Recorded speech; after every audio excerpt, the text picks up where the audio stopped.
Смартфоны кардинально изменили жизнь всего человечества, в том числе и людей с инвалидностью. Сегодня мы расскажем вам о 3 приложениях для незрячих людей, которые упрощают их жизнедеятельность. Как они сами признаются, благодаря особым встроенным функциям в смартфоне для них доступны все привычные приложения вроде социальных сетей, мессенджеров и множество узконаправленных приложений для тотально незрячих людей.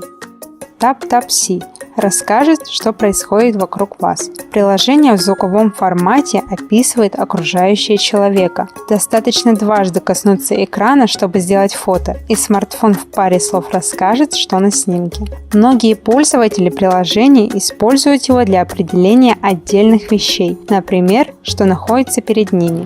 Фотография 3 белый фургон на серой бетонной дороге.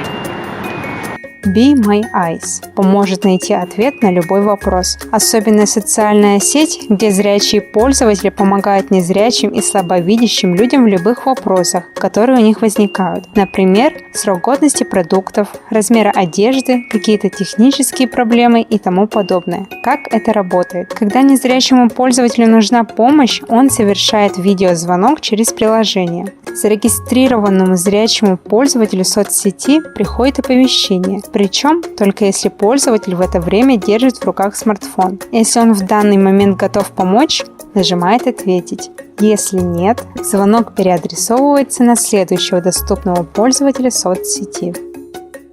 Nav by Via Opta – это приложение с пошаговой навигацией, которое в точности проложит путь от точки А в точку Б. В любое время пользователь может уточнить местонахождение, оставшееся расстояние и получить описание пересекающих маршрут улиц, просто встряхнув телефон. Приложение также подскажет, если вы свернули в неправильном направлении путем вибрации.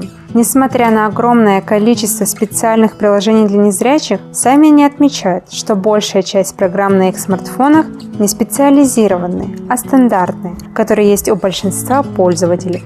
Мессенджеры, стандартные карты, онлайн-банки и многое другое. Пользоваться программами незрячим и слабовидящим помогают встроенные в смартфон функции аудиодескрипции из текста в речь.